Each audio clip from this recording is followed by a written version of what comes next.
So, most of you might remember that last week we talked about how climate change and the melting permafrost actually allowed a pair of scientists to not only find an undiscovered 30,000-year-old giant virus, but those same scientists were actually able to bring that frozen giant virus back to life. I actually mentioned this last week. So if rising sea levels, if extreme weather, if water shortages, if food shortages, if massive relocation of populations, if all of that doesn't spur you to act on climate change, perhaps a 30,000-year-old giant super virus might.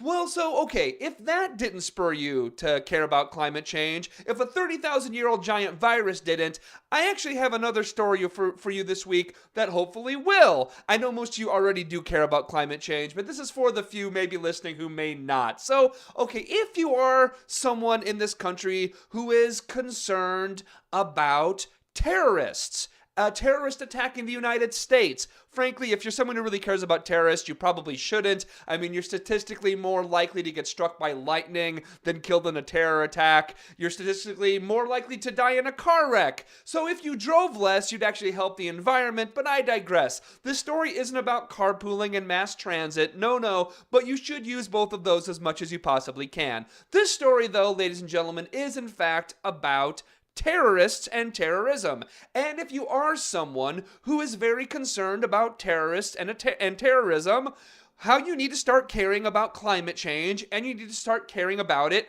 very, very quickly. So this isn't, let me be clear here, folks. This isn't just me saying this. It's not me. It's not Naomi Klein. It's not Bill McKibben. It's not Bill Nye the Science Guy. Oh no, it's not just us who are saying this. It's actually the United States Pentagon who is saying this.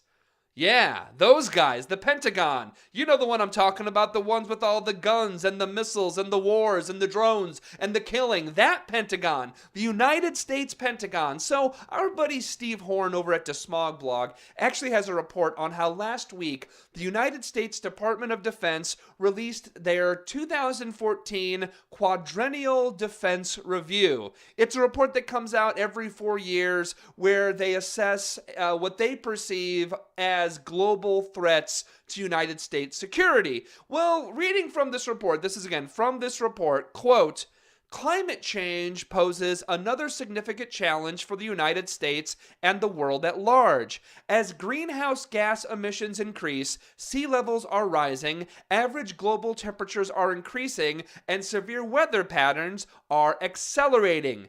End quote. And again, let me just remind you here, this isn't a press release from 350.org. This isn't a press release from Greenpeace. This is the bloody Pentagon right here. And, you know, I don't need to tell you this, but in case I do, you know what this means? You know what this means to have the Pentagon saying this? This means the next time you have an interaction with some moron climate change denier, the next time you have that, you actually have the ability now to say to them, you can say to them, what, really? You don't believe in climate change? You don't believe in climate change? Really? Well, why do you hate our troops? Why don't you support the troops? The Pentagon says climate change is real. The Pentagon says climate change is a threat. Why are you questioning our mighty military leaders? Look, as someone who's had stuff like that said to me when I protest wars, when I protest drones, why do I hate the troops? It's nice to be able to use that argument for good instead of war and empire. It's a positive thing. But going back to the report, this is again a Defense Department report. It says that climate change can, quote, devastate homes, land, and infrastructure, and may exacerbate water scarcity and lead to sharp increases in food cost. End quote.